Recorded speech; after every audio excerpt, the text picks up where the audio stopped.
denied until proven otherwise.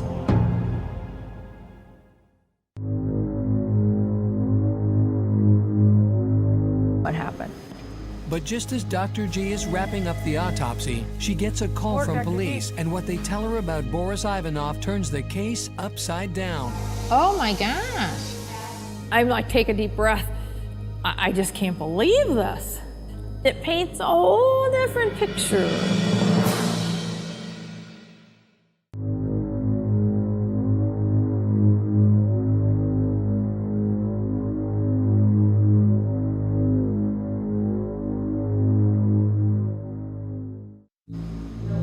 Dr. G has just received a phone call from police who have finally tracked down Olga's fiancé, Boris Ivanov.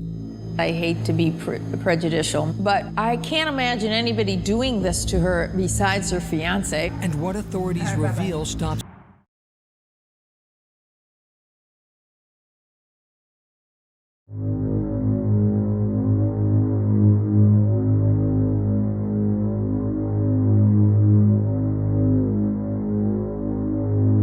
Obviously still cared for him.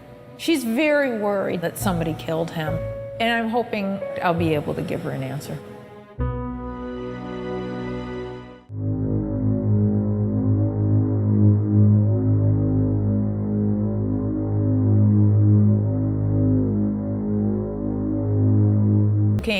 We know he abuses his prescription meds, and we know he's a drinker. So you bet my main focus is going to be getting enough blood for toxicology.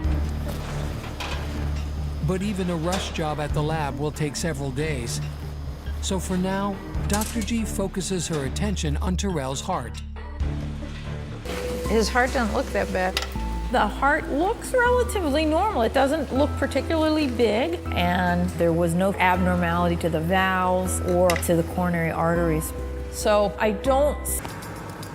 But it's not long before Dr. G does uncover an abnormality in Terrell.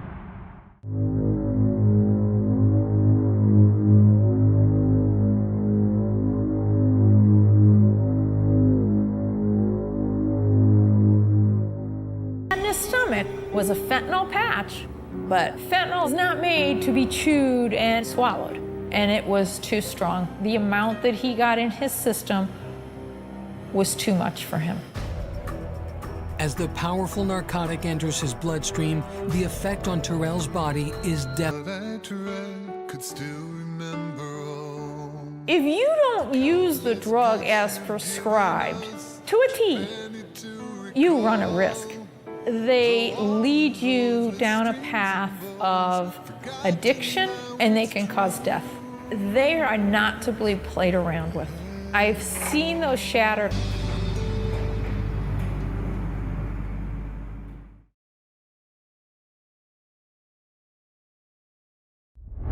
We'll get into your true crime episode in just a moment. When this one is finished though, make sure your next listen comes from the Always True Crime Network. This show is a part of it, and so is Drunk Women Solving Crime. Every week, comedians Hannah George and Taylor Glenn are joined by a famous face to put their drunk detective skills to the test. The recent episode with Selena Mozinski, also known as Charity Shop Sue, is a must-listen, featuring a story involving riot police, a chimney, and an unexpected ending. And there's more alternative true crime from Strangely as well. Poppy Damon and Luke Jones bring together some of the weirdest true stories from around the world. If you haven't heard about the post-work fishing trip that took an extraterrestrial turn, that should definitely be your next listen. Search for Always True Crime to find these shows and more. What's the stupidest mistake that professional assassins could make? Find out on Murder Mile.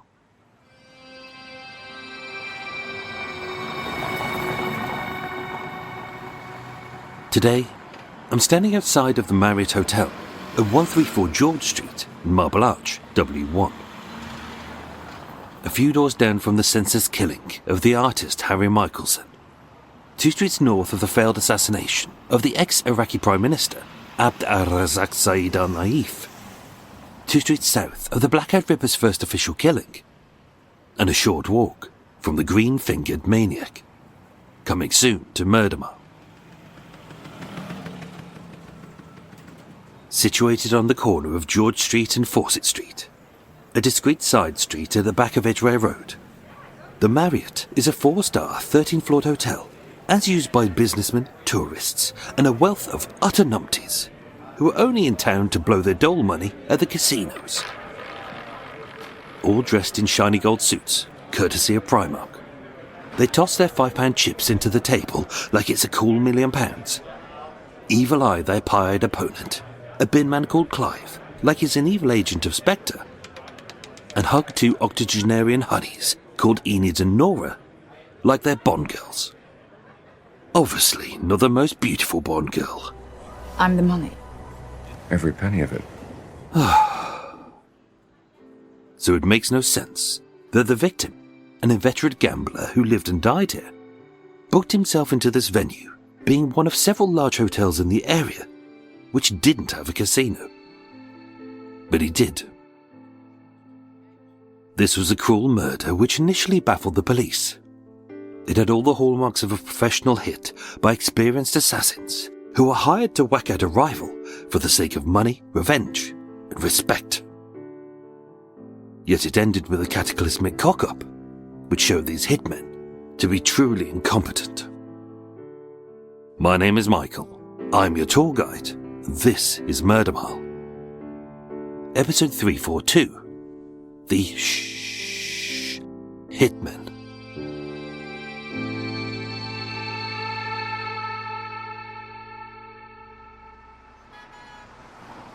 The day was Sunday. The date was the 28th of March 2004, and the time was 8:20 p.m. The newspapers were slim, as the main stories were Hurricane Katrina hitting Brazil and resulting in no casualties, the Hamas leader declaring war on the USA, again, and the death of actor Peter Ustinov, aged 81. Having been contacted by their colleagues at Kent Police, a patrol had arrived at the Marriott to do a welfare check on one of their guests. Staff had knocked on his door, but they got no reply. The room's phone was rang, but again, nothing. And to preserve any forensics should a crime have been committed, the door to either room 701 or 703, depending on which source reported this story, was only opened by the manager with a passkey in the presence of the police. There were no signs of a break-in, and the hotel's keycard system confirmed he had entered his room earlier that morning at 9:54 a.m. And that was the last time the keycard was used, and he was seen alive. Inside, the room was a standard double, spacious and comfortable. The light and the television had been left on. The red and yellow sheets on the king-size bed were crumpled as if someone had recently slept in them. But the duvet was empty, and the suitcase was open and partially unpacked. The room was messy, which could have implied there'd been a struggle, or as most hoteliers know, some guests are real pigs. Across the pillow were patches of blood, as if the occupant had had a severe nosebleed, and struggling to stem the flow, he had stumbled to the bathroom, stepping on his own spilled fluids, and that was where he was found. Naked, in the bath, up to his neck in a slightly pinkish water, stone cold and decidedly dead. Roughly 98,000 people die every year in hotel rooms across the world, with many 200-roomed hotels experiencing roughly 1 or 2 deaths annually, whether by sickness, accident, suicide, poisoning, or very occasionally a murder. And although drowning due to an embolism was mooted, with this deemed suspicious as his cause of death was uncertain, the room was forensically examined and an autopsy was ordered. The unidentified victim, a male in his mid-40s, of Eastern European or Middle Eastern origin, balding with short greying hair, had been dead at the time his body was found for just over 12 hours.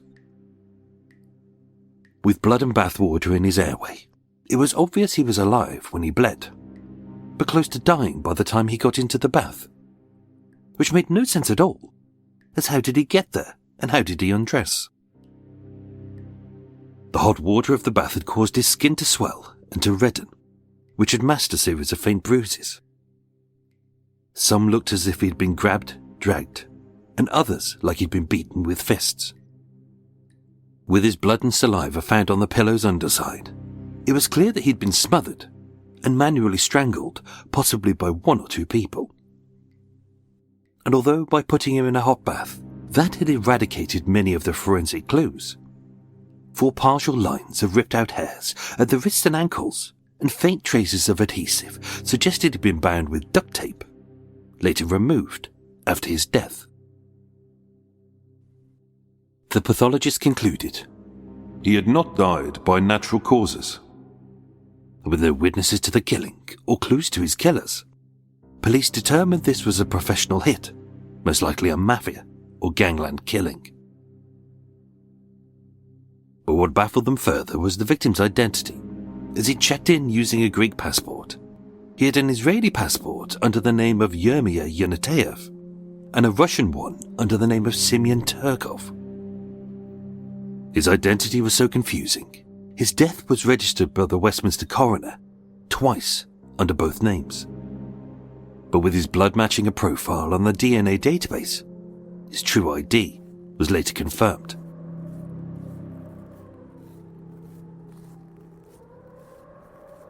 This was Simeon Turkov.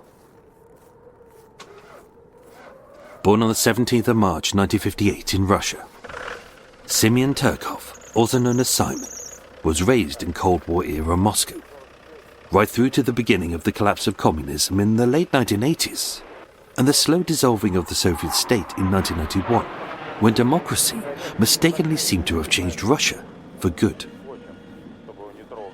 Little is known about his early life, being raised by his father Ram and his mother Zenaida. We know he was university educated and had a smart business brain. But as one of 750,000 Russian Jews who fled the USSR as it began to collapse, in 1989, he emigrated to Tel Aviv in Israel, set his parents up in a well-appointed flat in an industrial city 8 miles northeast of Tel Aviv, and descended back into criminality. On the surface, Turkov came across as charming, sociable, quick-witted and flashy, a businessman who loved to gamble. But underneath, he was a prominent member of the émigré Russian mafia in Israel, who an intelligence source stated Was very much a big player. And he also lived a double life. Prior to fleeing Russia, in the mid to late 1980s, Turkov had ambitions to break into London through his mafia contacts. And keen to keep himself low profile, he adopted the unassuming identity of a hard-working man.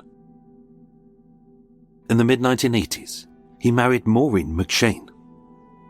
In June 1987, they had a daughter called Danielle. In April 1989, they married. And in February 1991, a second daughter called Mishka was born. With 2 loving children, a softly spoken wife, a 3-bedroom semi-detached stone-clad house at 15 Palmerston Road, a quiet residential street in Upton, and driving an unremarkable Vauxhall Cavalier and earning a living as a doorman at the Victoria Sporting Club Casino in Bournemouth. He seemed like any other émigré who'd come to England to make a better life for himself, living legally and honestly. Turkov was a man with big plans who lived beyond his means. And having lost his job as a doorman at the casino, in 1991 at Bournemouth Crown Court, he was given a 12-month suspended sentence for 2 years for falsely obtaining £18,000 worth of credit from Barclays, Club 24 and the Allied Trust. Some he spent on a BMW, a TV and jewellery, but most was to pay off his ever-escalating gambling debts. The judge Jeremy Gibbons said, Gambling was his Achilles heel. But so was money and crime. But although Poole, a pleasant coastal town in Dorset, is famous for its stunning scenery across the English Channel, it's also a port town as equally famous for its long history of piracy and smuggling. On the 14th of May 1996, having boarded the ferry at Cherbourg, Turkov and his friend Brian Lawrence, a market trader from Cochem, arrived at Poole Ferry Terminal, having smuggled in the petrol tank of a Luxembourg-registered Ford Scorpio 26 kilos of cannabis resin, worth £75,000 or £154,000 today. At the same time, his friend Alan Mosen and a French colleague were driving a similar saloon and were stopped at the French-Spanish border with 31.5 kilos of resin, totalling £200,000 or £410,000 today. They were caught as a spot check by a keen-eyed customs official who said, "2 men in a large saloon is very suspicious, and saloon petrol tanks are popular with smugglers." All 4 men were arrested and tried at Bournemouth Crown Court. But as would become his habit, on the 19th of February 1997, the very last day of his trial, when his co-smugglers were sentenced to 6 years in prison, Turkov led the court and phoned his solicitor to say, "I'm abroad. I'm not coming back. I can't face a prison sentence." Convicted in absentia, he fled to Tel Aviv using a fake Israeli passport and abandoned his wife and children. But as a selfish, greedy thief, Israel was where the money was. In the years leading up to the Second Intifada, the Israeli-Palestinian conflict beginning in September 2000, Israel had become a hotspot for organised crime, as with the country ripped apart by car bombs, civil unrest and war. The Israeli police had lost control of the country's organised criminals, who were making millions from gambling, prostitution and drugs. Ex-Israeli police chief Asaf Haaretz claimed that $2.5 billion in dirty money had flooded into Israel, as where there's war, there's profit to be made. Turkov set up a fake Israeli company called BMD Limited, which vaguely claimed to import and export products and merchandise. Which wasn't a lie, just as it wasn't strictly the truth, as according to the Evening Standard, he exported cocaine and heroin to Europe and Britain, as well as young women for sex. According to an informer, Turkov brought prostitutes from all over the world, mostly from Eastern Europe and the Ukraine. He smuggled them in. He gave them fake papers to prove their Jewish ancestry. He paid his suppliers £35,000 for each girl, and he controlled 4 brothels with around 40 sex workers. Turkov was a greedy thief who only cared about himself. And although he was already married with 2 children, he bigamously married Denise McDonough, set her up in the flat he had arranged for his parents through his ill-gotten gains of drugs and sexual slavery, and made her the other, Mrs. Turkov. In 2001, as if he hadn't brought enough misery and pain to the world, Turkov tried smuggling 100,000 ecstasy tablets into Israel from Egypt. The cargo was seized. Turkov was sentenced to 8 years at Salman, the largest prison in Israel. And with the shipment owned by the Russian mafia having been destroyed, Turkov would be in debt with them until it was paid back, with either his money or his blood. He would be dead if he returned back to Russia, tortured if he returned to Israel. And although a wanted man in Britain for drug smuggling, in 2003, 2 years into his sentence, being allowed a home visit, this time he abandoned his second wife Denise, using his fake Greek passport and fleeing back to England. According to an unnamed Israeli intelligence source, London is seen as being safe for criminals. It's one of the organised crime centres of the world. Russian mafia, Albanian, Greek Cypriot, Colombian and Israeli, who with the Russians are among the nastiest of the lot. In my view, Turkov hoped to base himself in London and to restart his criminal career, well away from his old cronies in Tel Aviv. 1 week after his birthday, on the St. Patrick's Day of 2004, using his fake Greek passport, Simeon Turkov booked into the Marriott at 134 George Street in Marylebone, W1. He was meant to be keeping a low profile, but as a big player on the London casino scene, his face was very well known. and again as a selfish, greedy pariah and a blood-sucking leech who sucked all of the goodness and joy out of life's heart. Having abandoned his wife, his children, his parents, and his bigamous wife, like a cartoon gangster, he lived with his Russian mistress in the hotels of Belgravia. He planned to bring his vile brothels to London, and he laid as low as he could as the Russian mafia wanted his head. Every day he looked over his shoulder, expecting but never knowing if someone had been sent to kill him.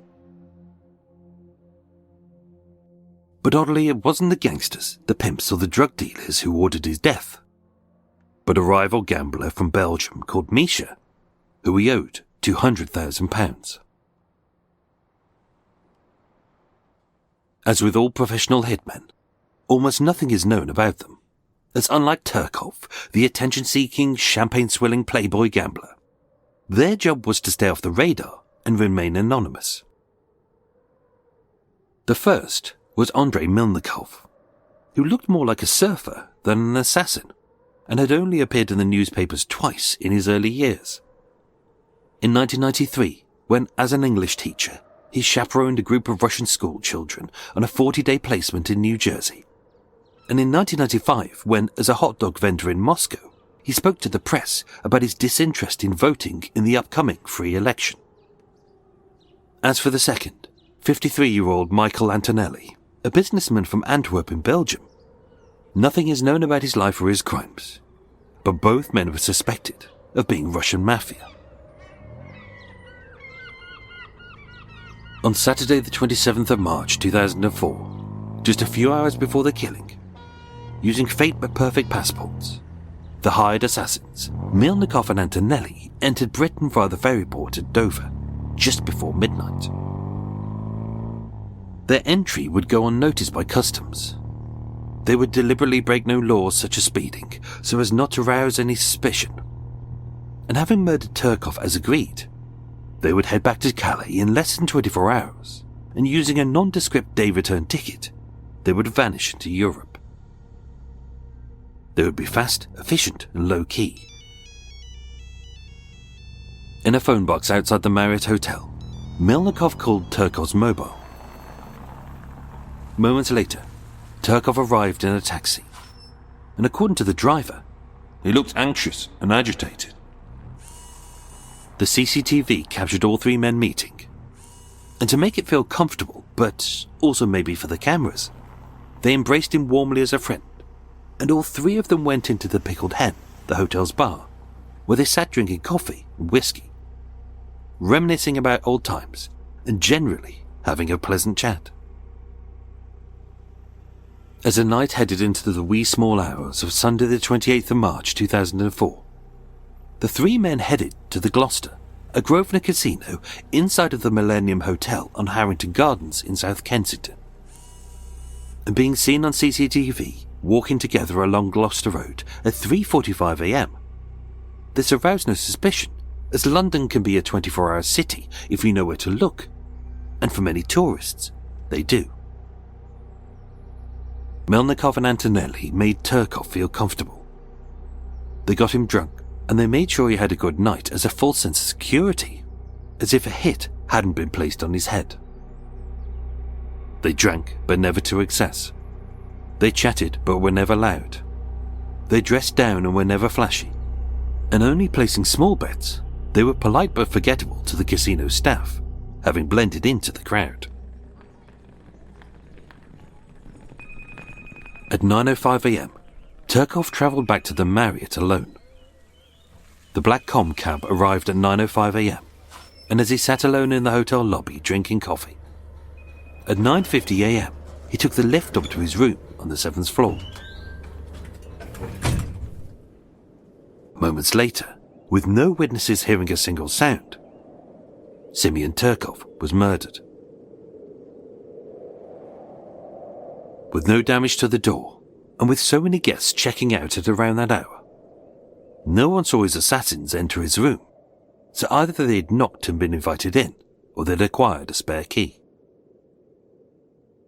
Detective Chief Inspector Julian Worker, who headed up the investigation, initially said, This was a very professional job and will be very difficult to solve.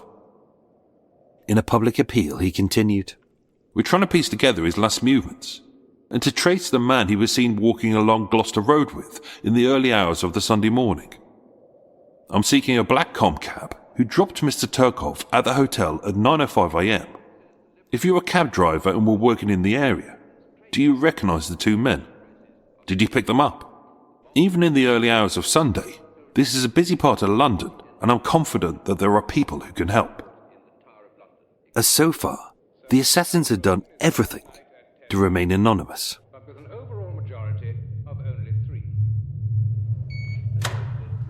Inside of the room, Turkov was gagged, so nobody could hear him scream. Having pinned him to the bed with his ankles and wrists bound with duct tape, he couldn't fight back, flee, or knock anything over to alert the neighbours. And with the TV turned up to a moderate level, nothing suspicious was heard. As punishment for reneging on the £200,000 debt he owed to Misha in Belgium, he was beaten about the body in parts where the bruises wouldn't be so obvious, and possibly tortured to give up the sight of his money, but whether he did or whether he had any left is unknown, and for that he was killed. One of his assassins held his pillow over his face so he couldn't breathe. To ensure he would die, the other strangled him with his hand, pressing their thumb into his windpipe so as not to leave an obvious bruise of 4 fingers and a thumb.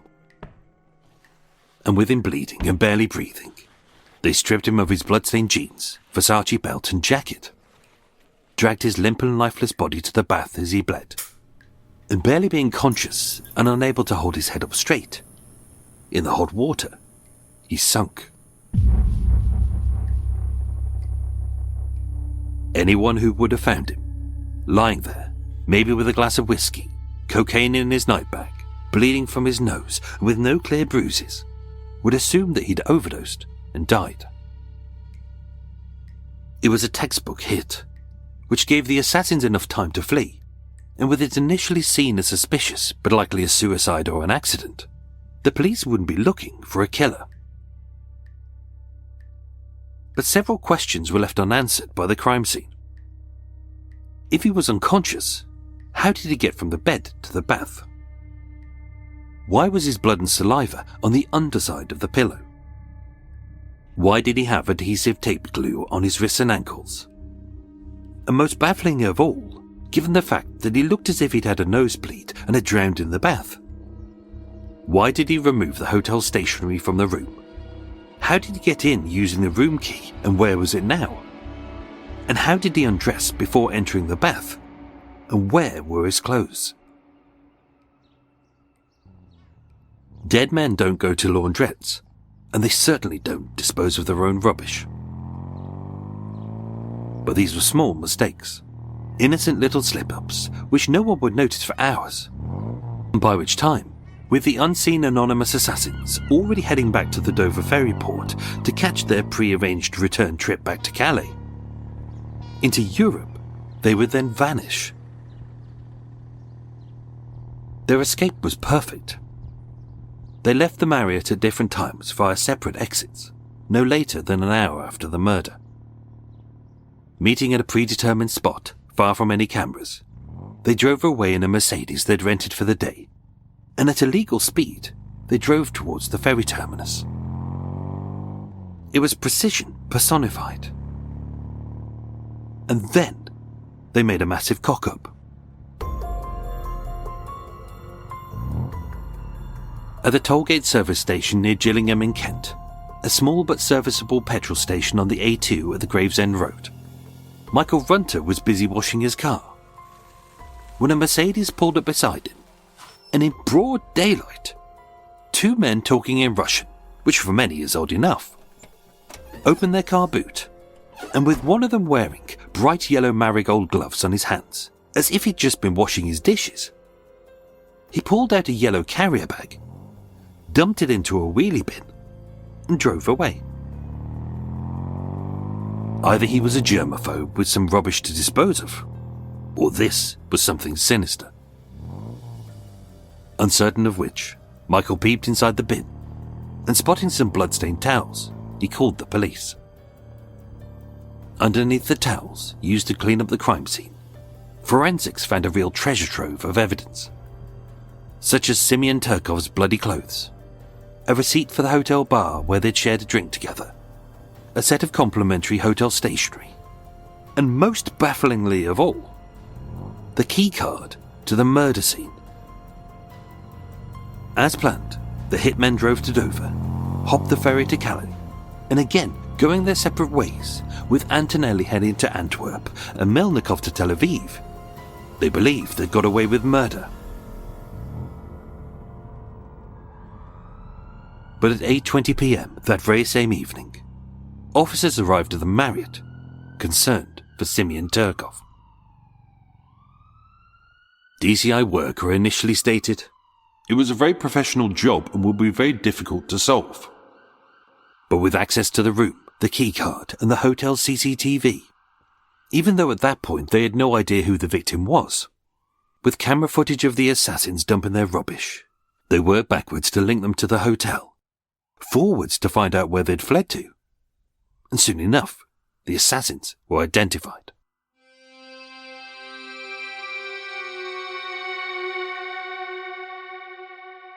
In coordination with Interpol, Europol, and the Israeli police, Melnikov and Antonelli thought that they were safe in their home countries, under the mafia's protection, for a job well done. But while the investigation was hotting up and evidence was being procured, they were both kept under surveillance.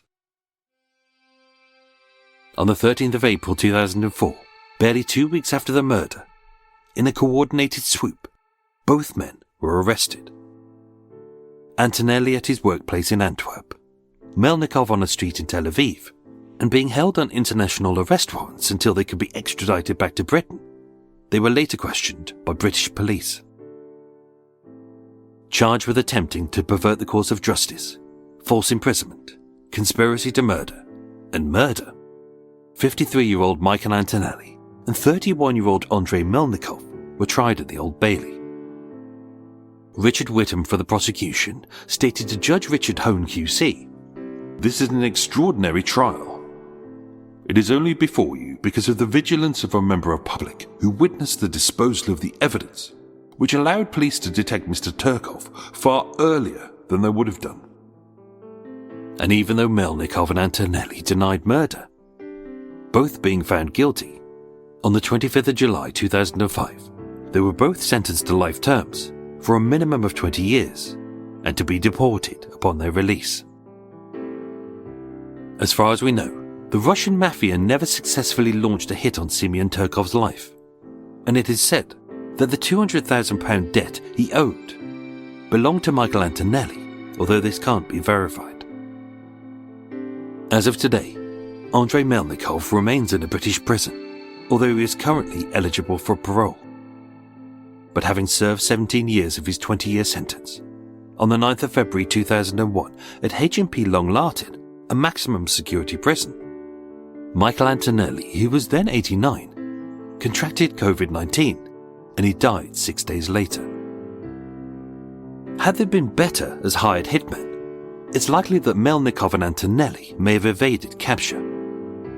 But having made such a colossal cock-up, it's only fitting that they're known as the hitmen.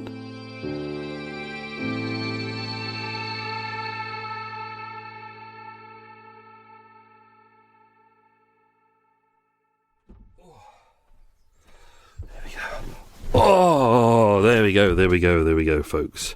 There we go. Oh, sorry, just after recording, I just had to disappear off and have a pee-pee. I was busting all the way through that recording, and I thought, can I make it to the end of Extra Mile? And I thought, there's no bloody way. Oh, that's what happens when you have too many herbal teas in the morning. Oh, blimey. Anyway, welcome to Extra Mile, the unscripted, unedited bit. Just taking my earplugs out. I find it easier to record if I have earplugs in now. I don't know why. I think I'm just easily distracted. There we go. Pillows behind me blocking out the sound of Tweety birds. There's a lot of it's a really lovely day outside, and the birds are very tweety, which is weird. Normally they are tweety when just after it rains, but they're tweety now. Anyway, as of time of recording, what have we got?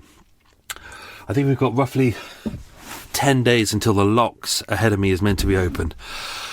I'm so bored of waiting, I really am. I mean, it's been good. I've got a lot of work done on the boat. I've got a lot of episodes ahead. This is 3rd of March as of time of recording, so I don't think you're going to get this until probably April, start of April, I think. Anyway, so yeah, just hoping. I met some new boaters the other day who made the same mistake.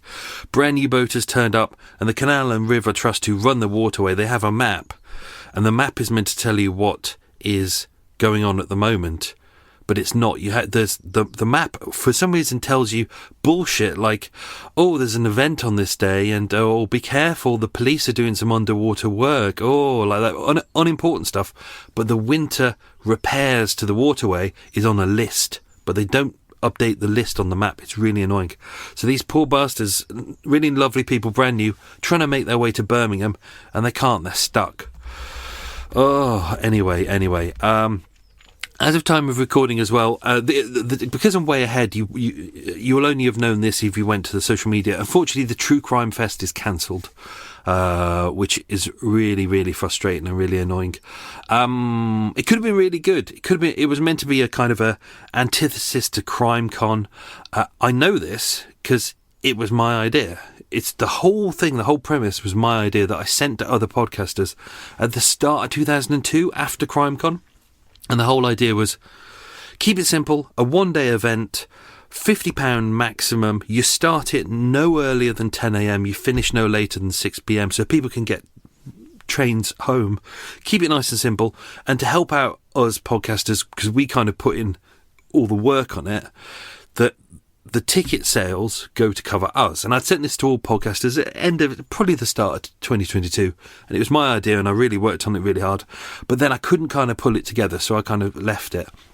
Unfortunately, it was borrowed, I'm using air quotes, by someone who shall remain nameless. And it wasn't done properly. So I apologise to everyone who bought tickets. I think the idea had been worked on in September, probably November, December time. I wasn't involved in that. January, podcasters were called in far too late, 8 weeks to go, and content was left as a last minute thought. And that's not how this should be done. Basically, what happened on it is the same people who were doing CrimeCon were called in to do this. So essentially what the brand became, hey, look, this is like CrimeCon, but it's cheaper and not as good. Whereas what there should have been is, if you're doing CrimeCon, you do that, but this is different. You can't do the same thing, and everyone needs to come with an original idea. But the original idea was a last-minute decision, and that's why it was shit, and that's why nobody bought it. I think 37 tickets were bought out of 200. I don't blame people for not turning up. It could have been a really good idea, but it was just badly done. And we were called, as I said, we were called in mid-January for a project that was to happen end of March. We had one email, one video chat, most of which we were told don't swear, and that was it. So it could have been really amazing. It's just I know how to put on a show. It was my original idea, taken away from me. I'm not going to grumble about it, but it could have been really good, but it was just badly executed and done so last minute. So I'm sorry to everyone who bought tickets to that. It could have been amazing. I'd spent weeks rehearsing and writing a lovely hour-long show about murders in and around Maida Vale, which we could have walked around. It would have been great, but that's not going to happen. Anyway, one of the episodes, I think that you've already had, that became one of the episodes, so it wasn't entirely wasted, but it's just a shame. It could have been something amazing, but the effort just wasn't put in. So I'm sorry to everyone who bought tickets, but and it looks like it'll never probably happen again. I would say this is the 4th or 5th true crime festival thing that someone has tried to set up, and it just fails every time. Why? Content is key, for flip's sake. Anyway, I'm going to let that lie. Let's do the quiz. Oh, thank you to Graham Steele So Graham Steele very kindly sent a very kind donation to Murder Mile to keep Murder Mile afloat, which is lovely. It's a small independent podcast, and unlike the big celebrity ones where they have money and backing and lots of people working on it, this is just me in my front room with a microphone doing all the editing, all the sounds, all the social media, all the research. I don't send it off as some people do to someone in Nigeria to write it for them for £5. Some people send it out to other people to edit for them. Some people are terrible at what they do, and they use ChatGPT to research their episodes, which is terrible because ChatGPT is woefully inaccurate. I do everything myself, and I double check everything myself, which is why I deliver you original stories that you can't get anywhere else. Anyway, let's do some quiz questions, then we'll dive into some further details on this episode. So, question number 1. What room did Simeon Turkov die in?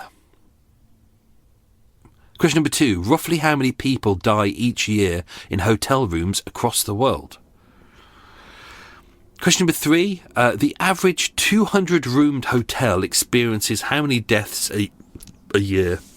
Sorry, there was a burp arrived in the middle of that sentence. That's the problem with I have a hernia, and I'm off my hernia meds. I've been off them for about 14 months.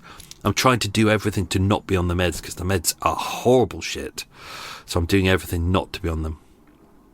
Question number 4. Turkov was born in which country? Question number 5. What job did Turkov have in Bournemouth?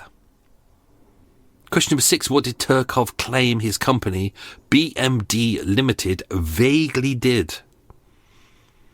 Question number 6. Name one of the 2 jobs that we think Andrei Milnikov had prior to being an assassin. That was 7, I think. Yeah. And 7 and 8. Name, what's the name of the hotel bar? So don't forget, I haven't edited this episode yet. So I may cock up some of these. So let's dive in. Simeon Turkov, also known as Simon, 5 foot 8 inches tall, medium build, balding with grey hair, said to be charming, sociable, quick-witted and flashy. But as we know, loves the crime, loves the drugs, loves thinking about himself.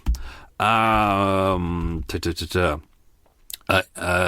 he set up a home with his father Ram and his mother Zindaya in an apartment on Sold Henrietta Street in Patek. See, I took this out of the episode because I couldn't pronounce it. It's like I have difficulty sometimes with simple words because of my dyslexia, so sometimes foreign words can be really complicated, and I knew I couldn't pronounce them, so I didn't put them in. Patash Tikia. Don't know, don't care. Anyway, that's what it is. They said that he was a prominent member of the emigre Russian mafia. We don't know whether he was mafia prior to him going to Tel Aviv, but I think it's highly likely, isn't it? Intelligence source states he's very much a big player. He was involved in international drugs trade for some time. They said Simeon was a middle-aged delinquent. He worked in drugs, prostitution and blackmail. So as you can see, not a very nice man. This is one of these episodes where you're not... we've had episodes where you sympathise with people. This is one of those episodes where you sympathise with no one. And rightly so, because none of them are nice people. They could have done an ordinary job. They could have lived a good life. And it's interesting here that it seems like... I don't know whether he tried or whether this was a facade that he was using, but so we don't know when or how he married, how he met Maureen McShane, who was the woman he would eventually marry. She was said to be softly spoken and unassuming. It's unlikely that she knew the truth about his life. He was very secretive. It looks like he didn't tell her that much, and he would say, like, I'm a businessman, and he'd go back and forth to Israel, so she didn't really ask him too much about that. It was said he may have met her on one of his scouting trips to London. They married in April 1989 in Dorset, so therefore she became Maureen Turkov. They had 2 daughters, one in February 1991, Mishka Maria Turkov. She was named after a relative back in the USSR, and Danielle Zina Turkov, June 1987, who at that point, at the time of his arrest, I think she was 16 and her sister was 13, and she was wanting to be an aspiring actress. So I hope that apparently they went off and did really well. They're using different names now. I don't know those names, and even if I did know their names, I wouldn't put it into here, because do you know what? They're innocent people and they have absolute right to just enjoy their lives and not be bothered by people. So their home, 15 Palmerston Road in Upton in Poole in Dorset. Interesting when you look at it, when you think international drug dealer's house, it's very much not. It's a very standard semi-detached 3-bedroomed stone-clad house, very unremarkable, and they drove a Vauxhall Cavalier, so a very standard car. And he was working for the Victoria Sporting Club on Terrace Road in Bournemouth. And he lost his job at the club in around 1989. So he comes across as outwardly respectable, but obviously there's a lot that he's doing behind the scenes as well in Tel Aviv. We know that he loved to live the high life, ringing up a lot of debt. He owes a lot of bad people money. In around that time that he was in Dorset, so I got burpy hiccups again. Where's my water? I need a swig of water to help me with this. I'm having a bad hernia day. It's worse when I'm talking, which is not good for a podcaster. He had around between £5,000 to £8,000 worth of debt, and in around that moment, like a lot of people say, with compulsive gamblers, they live in the dream world and they cannot relate to reality. Therefore, the money that is owed is irrelevant to them. It's all about gambling. It's not about the money. So he filled in a lot of forms with false information in order to obtain £18,000 worth of credit. As mentioned, he bought BMW, TV, video, and jewellery. Ran up around £9,000 worth of debts with banks and shops, and filled in false application forms with Barclays, MasterCard, Club 24 and the Allied Trust. 14th of January 1991, Bournemouth Crown Court, he pleaded guilty to 4 charges of false accounting. He told the banks that he was head of security for Victoria Sporting Club, which is actually a casino, when in truth he wasn't. He was on an income of £16,000 a year, which is not a lot. And he said he needed the credit to pay off his gambling debts. So he was sentenced to 12 months suspended for 2 years. And even the judge, the assistant recorder, Jeremy Gibbons, said gambling was his Achilles heel. Now, rather than trying to sort himself out, he doubled down, as gamblers do, and became a drug dealer. Whether he was a drug dealer prior to that, we don't know. We don't know much about his prior history to this, but we know the stuff that happened in Britain.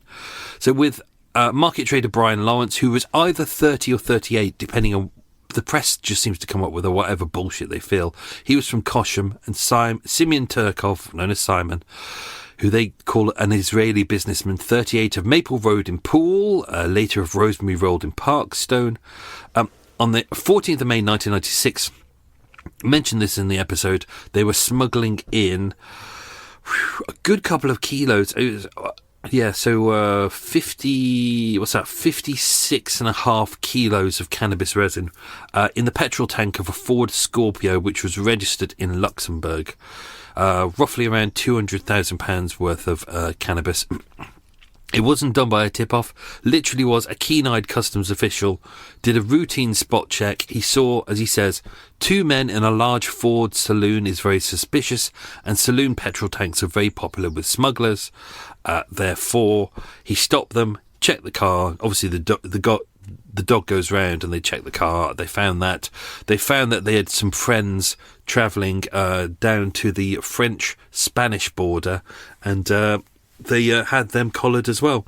They claimed that they were driving these cars between France and Spain and the UK because they were buying car parts, but obviously this was found to be utter bollocks. So during the trial, February 1997, the other 2 men, the one French one, we don't know anything about. He seems to have just vanished by this point.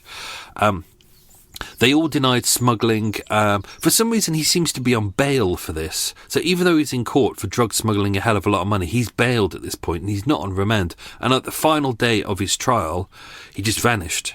Left his wife and children behind, got his Israeli passport and headed back to Tel Aviv. So he's shitting on a lot of people at all this point.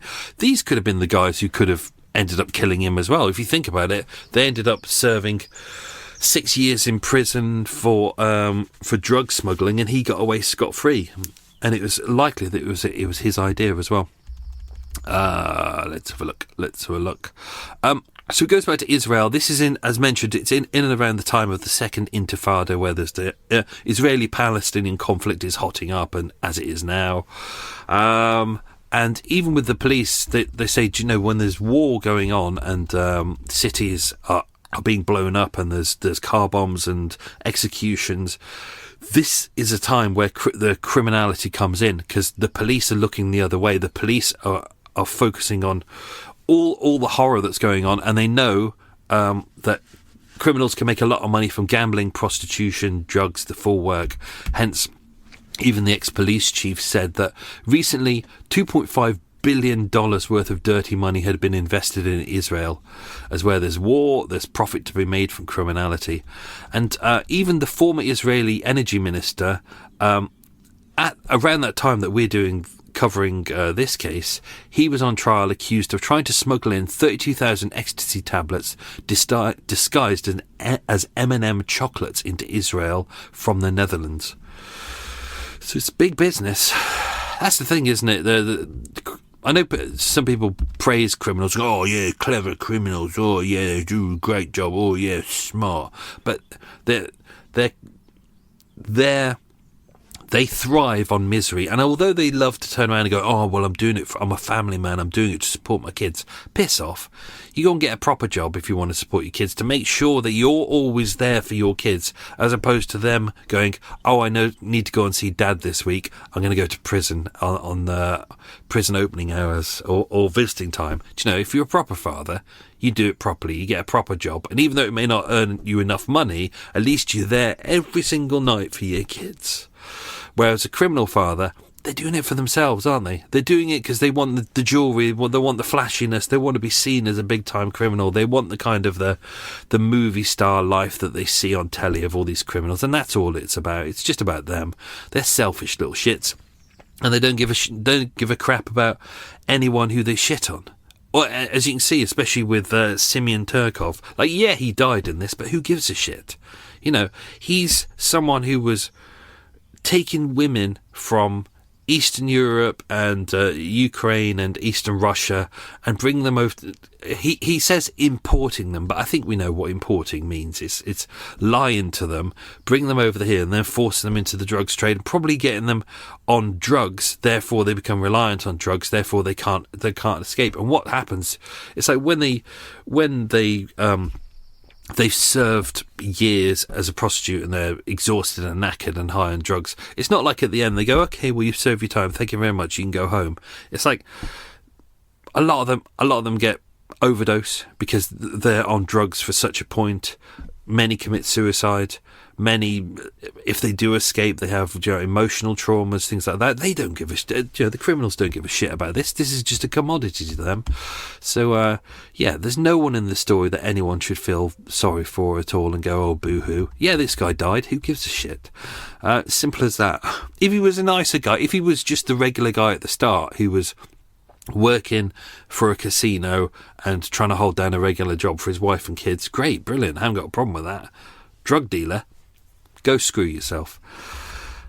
So as we can see, yeah, even here, like, he bigamously married a lady called Denise McDonough. I could probably mispronounce that surname, but she became Denise Turkov, even though he was married and had kids in the UK. So he's abandoning the women he claims to love left, right and centre. He only gives a shit about himself. And even when you see a picture of him, he's there with his red tinted glasses, having a lovely time. His rose tinted glasses, which kind of sums him up perfectly. Only gives a shit about himself. He paid his suppliers £35,000 for each girl and at one time he controlled 4 brothels in central Tel Aviv with around 40 girls working for him. They say working for him. Obviously, they're sex slaves. It's not like they're working for him and going, oh, brilliant, great. Oh, well, we're partners in this business. Let's just call it what it is. I hate that kind of euphemisms that he had all these girls working for him. They're not working for him. It's not like they have a choice. Again, a shitbag. Who gives a shit about him? So he served 2 years of an 8-year sentence at Salman prison, the largest criminal prison in Israel. And for some reason, after 2 years, so 2003, he was allowed a home visit to visit his wife in Israel, his bigamous wife, and his parents. But he didn't give a shit. Instead, he slipped out of the country and fled back to the UK. What a pile of shit. I'm just going to keep saying he's a piece of shit, because he is a piece of shit. We have episodes about nice people sometimes, and people who work really hard and they have horrible lives, and you just sympathise with them. But others, who cares? He comes back to the UK. Why does he come back to the UK? Because he knows he can't go back to Russia. He knows he can't be around in Israel. Obviously, the Russian mafia, who's the ecstasy he was meant to smuggle in, that's theirs. They're not going to let him off with it. They're not going to go, oh, don't worry about it, mate. Oh, we'll call it quits. Buy me a pint. Obviously, they want it back. They want his money. He's absolutely living in fear by that point. So he comes back to the United Kingdom because, unfortunately, Britain is seen as a soft touch. It shouldn't be. We should really clamp down on these kinds of arseholes and make sure that these shitbags don't come in. But unfortunately, it's a bit light. So he comes back to the UK, and as we've seen, this is his, as the judge said earlier on, it is his Achilles heel. He is a heavy gambler. Therefore, he lives in and around Belgravia, Mayfair, Marylebone, and Kensington, but in and around this area is all the casinos. So he's in and out of casinos all the time. So he's trying to keep a low profile, but at the same time, he's a big gambler. He's flashy. He's seen all around the place. Everybody knows him.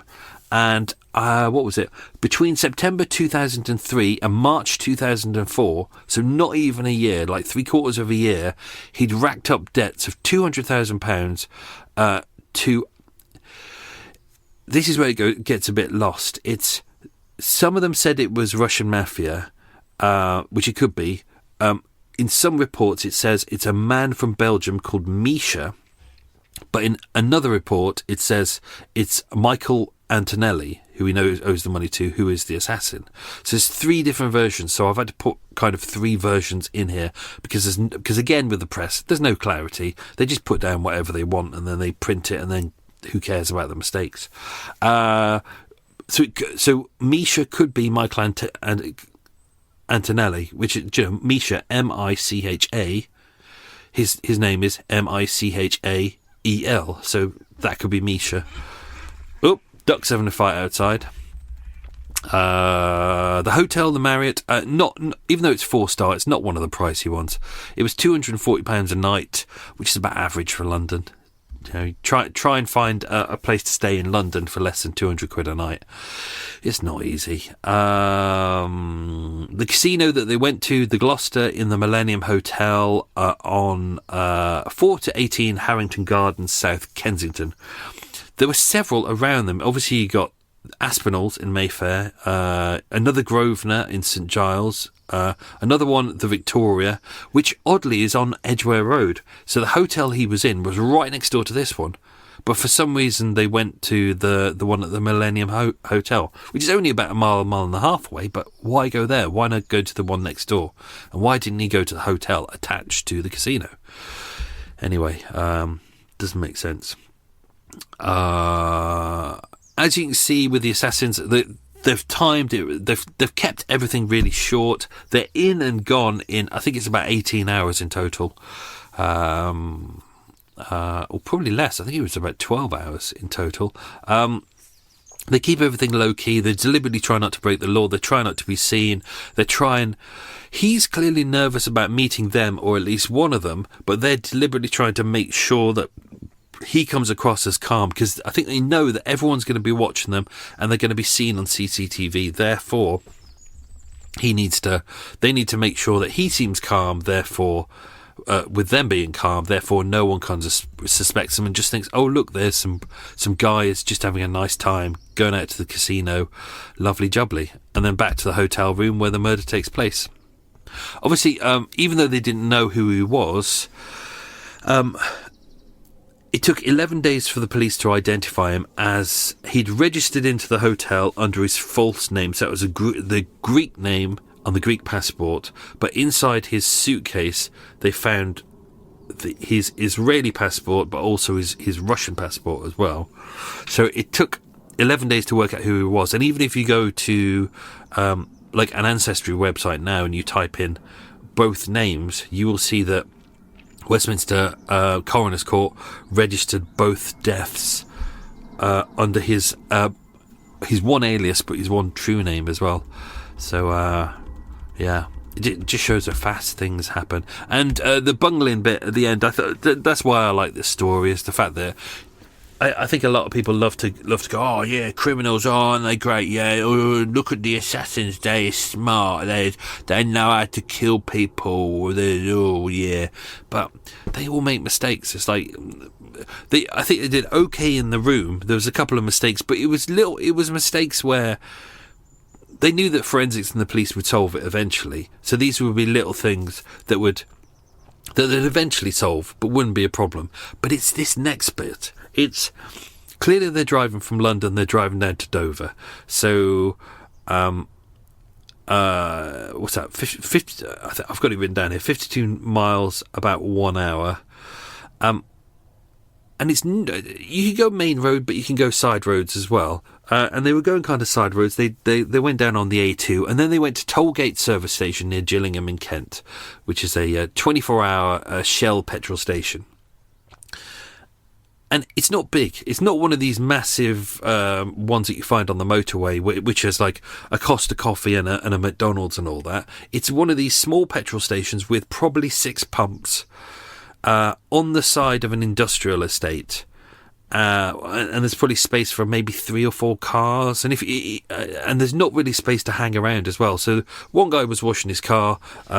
Michael Runter spotted them turning up. Obviously, you hear 2 guys talking in Russian or whatever, and you go, oh, okay, that's interesting. Your head turns around, and then you see someone taking a bag out of the boot wearing yellow marigold gloves. What a bunch of bellends. And then putting it into just a random bin. They didn't at any point driving along the road think, I know, we'll go down a side street or into some woods or something like that and bury it there, or make a fire and burn everything. No, I'll just find a random bin next to loads of people who are hanging round.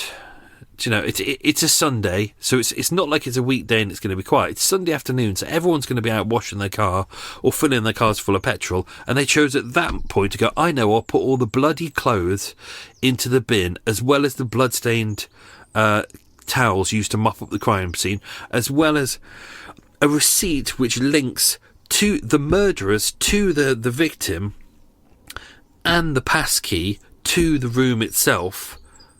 Which of course they didn't use to open. The police didn't use to open the door afterwards, because obviously it's evidence. But they were able to get the manager of the hotel to open the room for them using his card himself. So utter bellends. All the evidence was there. All they had to do was find a place and burn it, and therefore it would be destroyed forever. And no one would have, because that's where it came from.